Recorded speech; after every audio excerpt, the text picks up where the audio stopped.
Hello viewers, कैसे हैं आप सब लोग। मैं रेनू गौड़ एक बार फिर से एक नए टॉपिक के साथ आपके अपने चैनल रेनू गौड़ पाठशाला में आप सबका स्वागत करती हूँ। अभी तक हम लोगों ने वर्ण और वर्णमाला के बारे में पढ़ा, उसका वर्गीकरण पढ़ा, उसको कैसे विभाजित किया जाता है ये सब पढ़ा। अब हम शब्द विचार पढ़ेंगे। आज का जो हमारा टॉपिक है वो क्या है? शब्द विचार।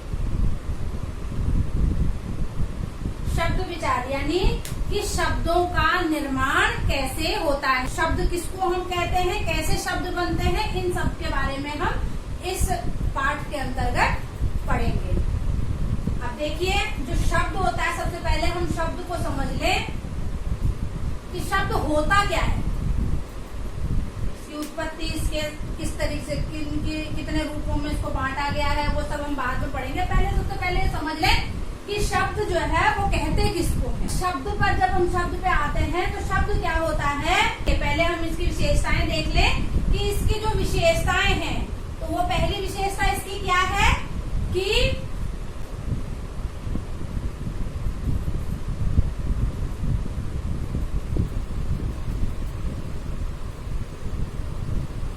निश्चित क्रमबद्धता। पहली विशेषता है निश्चित क्रमबद्धता। क्रमबद्धता को हम व्यवस्थित रूप भी कह सकते हैं।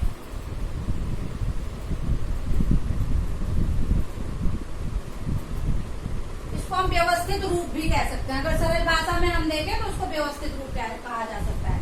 इसकी दूसरी जो है, दूसरी विशेषता क्या होती है कि स्वतंत्र प्रयोग।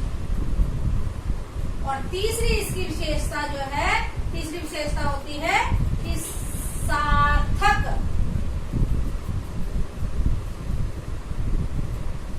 ध्वनि समूह। अब देखिए, इन तीन विशेषताओं के आधार पर हम जानेंगे कि हम शब्द कहेंगे किसको, शब्द की परिभाषा क्या होती है, वो हम इन तीन विशेषताओं के आधार पर समझेंगे। तो सबसे पहली जो विशेषता है वो क्या है? निश्चित क्रमबद्धता या फिर व्यवस्थित रूप। यानी जब हम वर्णों को एक निश्चित क्रम में रखते हैं, एक व्यवस्थित क्रम में रखते हैं, तो हमारा क्या, किस चीज का निर्माण होगा? शब्द का निर्माण होगा। दूसरी विशेषता हमारी क्या है? दूसरी विशेषता क्या है? स्वतंत्र प्रयोग। यानी जो शब्द होते हैं उनका हम स्वतंत्र रूप से प्रयोग कर सकते हैं। यानी किसी भी वाक्य में, जिस वाक्य में वो उसका अर्थ, वाक्य का अर्थ पूरा कर रहे हो, ऐसे वाक्य में उनको कहीं पर भी, किसी भी वाक्य में हम उसकी आवश्यकता के हिसाब से, वाक्य की आवश्यकता के हिसाब से शब्दों को हम कहीं पर भी उसका स्वतंत्र प्रयोग कर सकते हैं। उसका जो एक अस्तित्व होता है वो एक स्वतंत्र अस्तित्व होता है हर एक शब्द का। तीसरी जो विशेषताएं हैं वो है सार्थक ध्वनि समूह। इसका मतलब क्या हो गया? सार्थक का मतलब क्या हो गया? जिसका अर्थ निकल रहा हो। सार्थक का मतलब अर्थ सहित,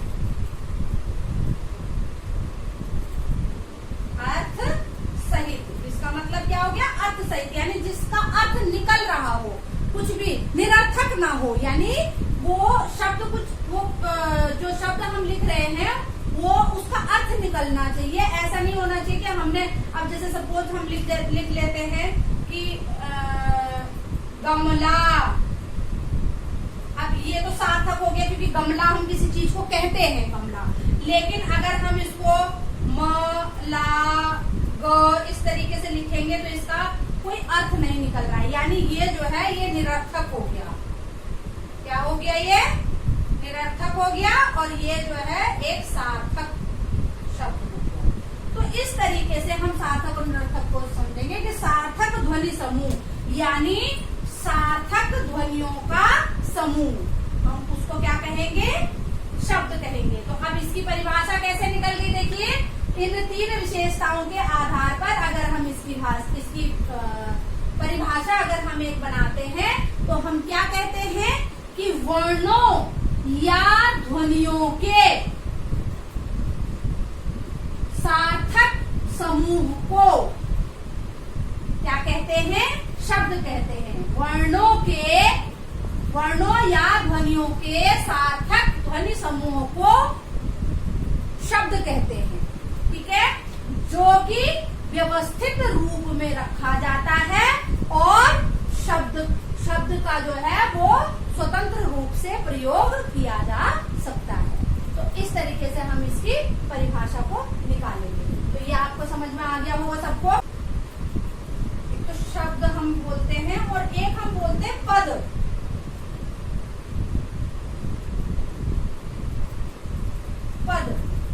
अब इन दोनों में अंतर क्या है?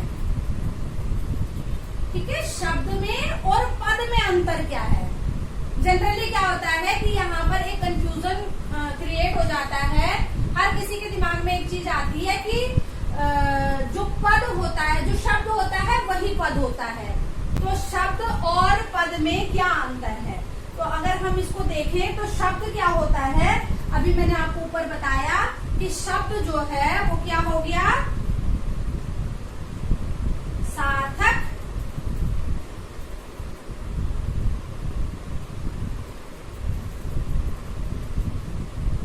वर्णों का समूह। ये तो हो गया आपका शब्द हो गया। इसका अगर हम उदाहरण देखें तो हम इसको लिख सकते हैं, जैसे कोई भी शब्द, जैसे कक्षा हो गया, बच्चे, खेल, पढ़ाई। तो इस तरीके से ये शब्द है, अलग अलग शब्द है। कक्षा अलग शब्द है, बच्चे अलग शब्द है, खेल अलग शब्द है, पढ़ाई अलग शब्द है। इनको अलग अलग हम किसी भी कहीं पर भी सेंटेंस में, किसी भी वाक्य में जो है हम इनका इस्तेमाल कर सकते हैं। इनका अपना अलग स्वतंत्र अस्तित्व है इनका। ठीक है, और ये सार्थक है, इनका अर्थ निकलता है। तो ये तो आपका हो गया शब्द। लेकिन अगर हम पद को देखें तो पद क्या होता है? अगर हम देखें तो जब हम शब्दों का प्रयोग, ठीक है,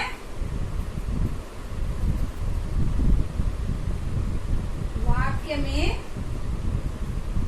करते हैं, जब ये अलग होगा, सिंगल होगा, ठीक है, जब ये अलग होगा, स्वतंत्र होगा, तो ये शब्द है। लेकिन जब हम इसको वाक्य में प्रयोग करते हैं, किसी भी वाक्य में जब हम इसका प्रयोग करते हैं तो ये क्या हो जाता है? पद बन जाता है। लेकिन इसके साथ साथ इसका क्या होता है कि जो पद होता है, हर एक पद का जो भी पद होगा, जो शब्द यहाँ से हमने वाक्य के साथ प्रयोग किए हैं, तो जो पद होगा उस शब्द का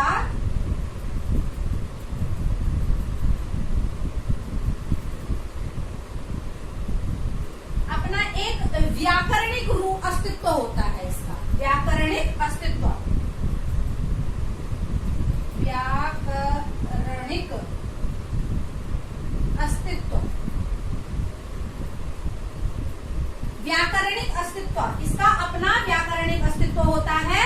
इसका अर्थ क्या हो गया कि जब भी हम इसको किसी भी वाक्य में प्रयोग करते हैं, शब्द को, किसको? शब्द को। जब हम शब्द को किसी वाक्य में प्रयोग करते हैं तो उसे हम पद कहते हैं और इसका अपना व्याकरणिक अस्तित्व होता है। ठीक है, और साथ ही साथ जो है यह वाक्य के जो बाकी के पद हैं उनके साथ अपना संबंध स्थापित करता है। ठीक है,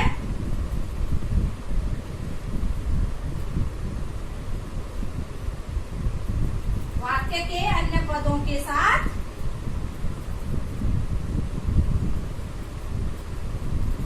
संबंध स्थापित करता है। ठीक है, अब इसको हम उदाहरण से अगर हम इसको समझें, मैं ऊपर वाला हटा देती हूँ, यहाँ हम इसका उदाहरण समझ लेंगे।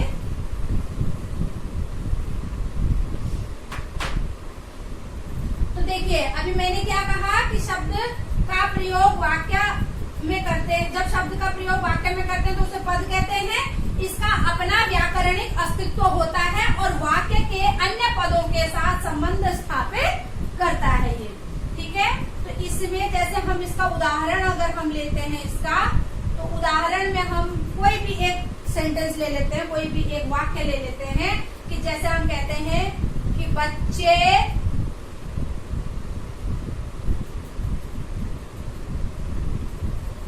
हिंदी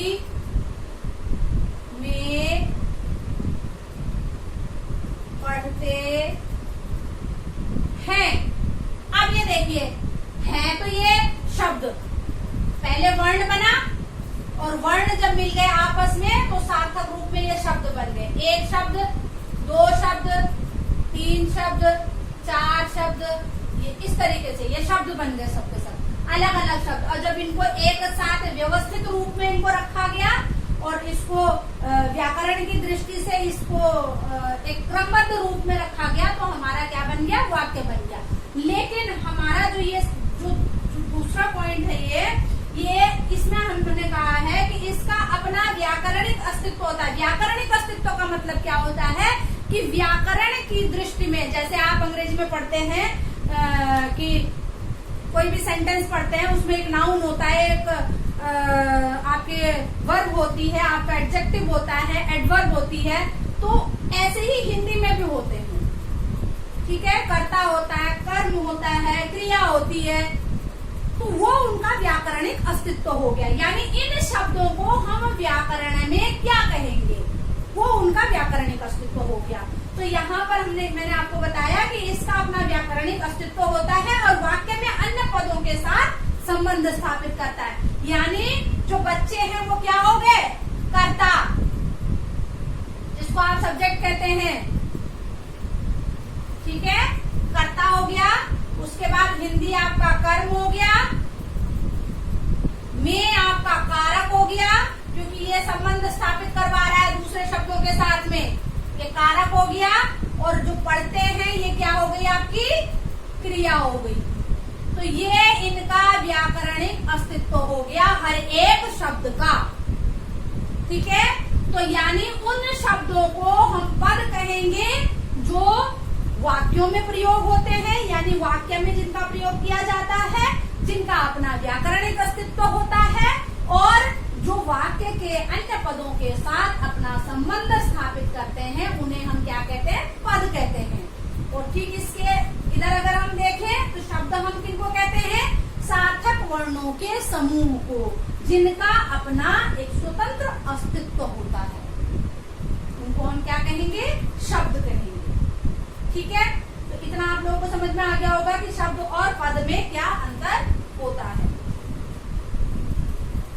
अब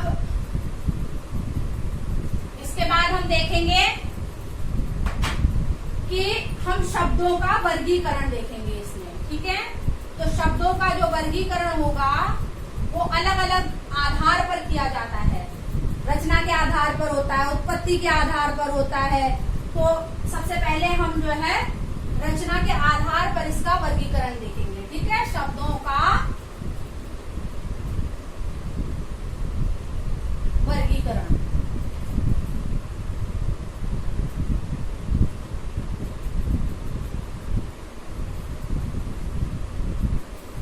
रचना के आधार पर शब्दों का वर्गीकरण। रचना यानी बनावट, इसको हम और क्या कह सकते हैं, सिंपल शब्दों में अगर हम इसको देखें तो बनावट। बनावट के या रचना के आधार पर शब्दों का वर्गीकरण। हम कितने भागों में इसको वर्गीकृत कर सकते हैं, कितने भागों में हम इसको बांट सकते हैं, वो हम देखेंगे। तो सबसे पहला जो है, इसको 3 भागों में हम बांट सकते हैं। पहले बता दूं कि 3 भागों में हम इसको बांट सकते हैं। जो पहला भाग है वो क्या होगा, पहला भाग होगा रूढ़ शब्द।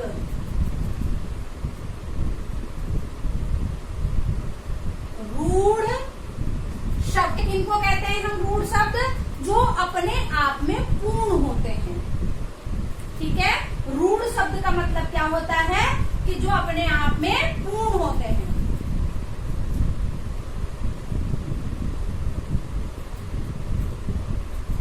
अपने आप में पूर्ण होते हैं और इनको हम क्या कहते हैं, मूल शब्द भी हम इनको कहते हैं। ठीक है, इनको हम मूल शब्द भी कहते हैं। इनके टुकड़े नहीं हो सकते, यानी अगर हम इसको तोड़ेंगे, इनके टुकड़े करेंगे तो ये निरर्थक हो जाएगा, यानी उसका कोई अर्थ नहीं रहेगा। ठीक है,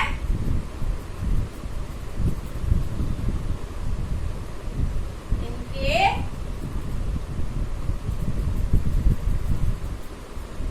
टुकड़े नहीं हो सकते।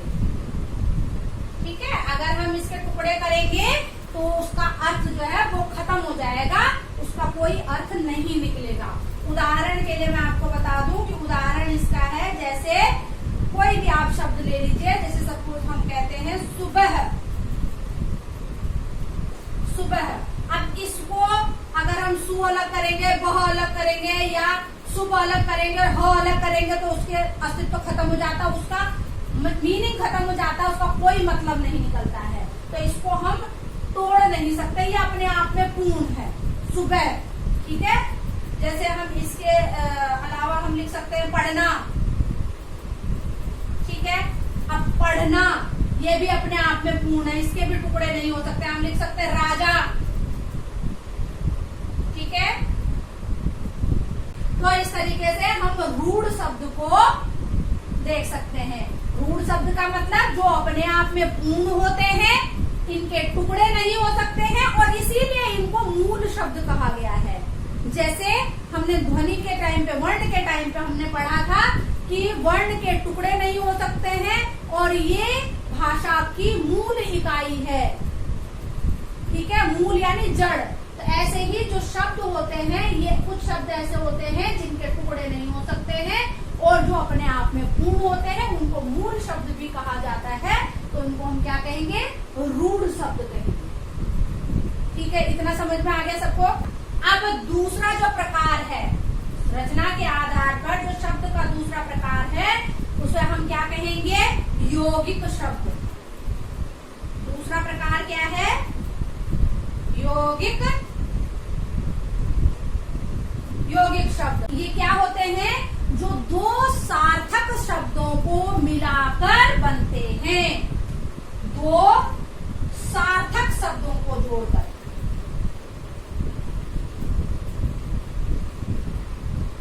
शब्दों के मिलने से बनते हैं,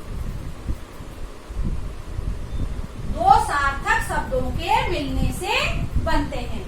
अगर इनको हम अलग अलग भी करते हैं, जैसे हमने रूढ़ शब्द में पढ़ा है कि इनको टुकड़े नहीं हो सकते इनके, लेकिन इसमें अगर हम इसको तोड़ते हैं, इसको दो भागों में अगर हम विभाजित करते हैं, तो हर एक शब्द का, हर एक भाग का अपना एक अर्थ निकलता है, अपना एक अर्थ होता है। ठीक है, तो अगर हम इसे तोड़ते हैं,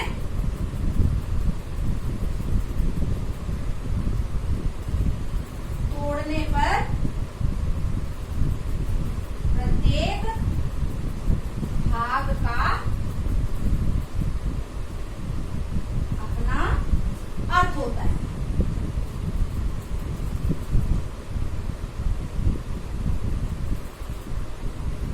ठीक है, तोड़ने पर, यानी इसको तोड़ने, इन शब्दों को तोड़ने पर प्रत्येक भाग का, जो भी टुकड़े होंगे, जितने भी टुकड़े होंगे, उन टुकड़ों का अपना एक अर्थ होता है। इसको कैसे हम इसको देख सकते हैं, मैं आपको बता देती हूँ। जैसे हम लिखते हैं रसोई घर।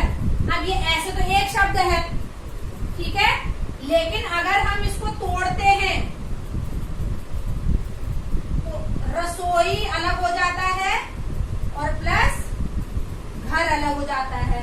अब रसोई का मीनिंग अपने आप में पूर्ण है, इसका मतलब अपने आप में पूर्ण है, रसोई खाना, और घर उसका मतलब अपने आप में पूरा है। तो रसोई घर को अगर हमने तोड़ा तो दोनों जो उसके टुकड़े हैं, उन दोनों टुकड़ों का अपना अर्थ निकलता है। ठीक है, इसके साथ मैं आपको एक दो और उदाहरण बता देती हूँ। जैसे पुस्तकालय, पुस्तकालय यानी लाइब्रेरी, उसको हम तोड़ेंगे अगर, तो हम क्या लिखते हैं, पुस्तक धन आलय। तो पुस्तक का अपना अलग अस्तित्व है, स्वतंत्र अस्तित्व है पुस्तक का, और आलय का अपना अलग अर्थ होता है। तो अगर हमने इसको तोड़ा तो भी इसके दोनों टुकड़ों का अपना अलग अलग पूरा जो अर्थ है वो निकलता है। जैसे हम विद्यालय लिखते हैं, विद्यालय, तो विद्या धन आलय, ठीक है। तो दोनों का अपना अलग अलग अर्थ निकल रहा है, विद्या का अलग अर्थ है और आलय का अपना अलग अर्थ है।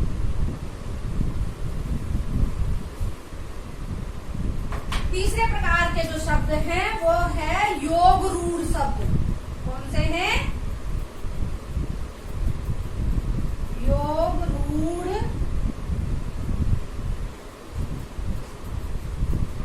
ये भी ऐसे ही बनते हैं जैसे आपके यौगिक शब्द बने हैं कि दो शब्दों से ऐसे मिलके बने हुए हैं, ऐसे ही योग रूढ़ शब्द भी बनते हैं। दो या दो से अधिक जो शब्द होते हैं उनको मिलाकर हम योग रूढ़ शब्द बनाते हैं। लेकिन इसमें एक अंतर है, यौगिक में और योग रूढ़ में एक अंतर है कि जो योग रूढ़ शब्द बनते हैं, दो या दो से अधिक शब्दों को मिलाने से जो शब्द बनते हैं उनका वो किसी विशेष अर्थ को उत्पन्न करते हैं, किसी विशेष चीज के लिए उसका इस्तेमाल होता है, ठीक है। तो कि जब दो या दो से अधिक शब्द मिलकर कोई विशेष अर्थ उत्पन्न करते हैं, ठीक है। यौगिक में हमने पढ़ा था कि दो शब्दों के मेल से बनता है, दो या दो से अधिक शब्दों के मेल से बनता है, इनके टुकड़े करो तो हर एक शब्द का अलग अर्थ निकलता है। लेकिन योग रूढ़ शब्द में क्या है कि बनता तो ये भी दो या दो से अधिक शब्दों से है, लेकिन इन जो मिलकर बनकर जो शब्द निकलता है, जो बनकर जो एक शब्द निकलता है वो किसी विशेष अर्थ की उत्पत्ति करता है। उदाहरण से हम इसको अच्छे से समझ सकते हैं। देखिए उदाहरण में जैसे हम लिख सकते हैं पीतांबर, पीतांबर, ठीक है, यानी पीला वस्त्र। अंबर का मतलब क्या होता है, वस्त्र, ठीक है। तो इसको हम क्या कहते हैं बता देती हूँ, पीत धन अंबर, यानी इसको अगर हम अर्थ लिखें इसका तो हम क्या कहते हैं, पीला है जिसका वस्त्र, ठीक है, पीला है जिसका वस्त्र, अर्थात किसकी तरफ इशारा कर रहा है, ये किसको कहते हैं, पीला है जिसका वस्त्र, वो किसके लिए इस्तेमाल होता है पीतांबर शब्द, विष्णु भगवान के लिए। तो ये एक विशेष अर्थ उत्पन्न कर रहा है, यानी पीतांबर किसी का नाम है, पीतांबर किसी को संज्ञा दी गई, विष्णु के लिए हम पीतांबर शब्द का इस्तेमाल करते हैं। तो यानी पीतांबर जो है वो दो शब्दों से मिलकर तो बना है, लेकिन ये एक विशेष अर्थ उत्पन्न कर रहा है, विष्णु, ठीक है। समझ में आया इतना? एक दो और उदाहरण देख लेते हैं तो अच्छे से समझ में आ जाएगा।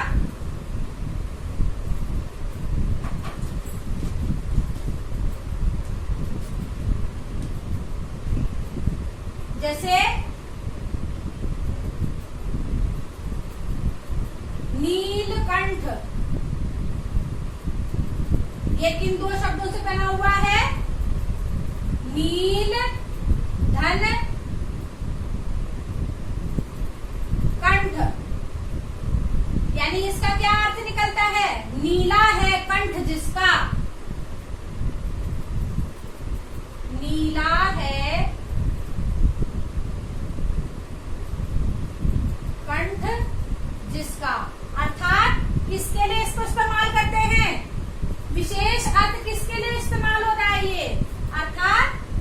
रुचि।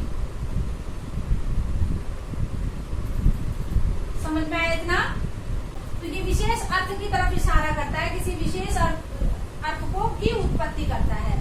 ऐसे ही अगर हम लंबोदर देख लें, लंबोदर यानी लंब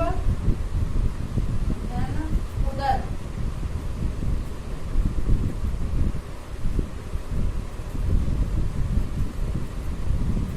यानी बड़ा है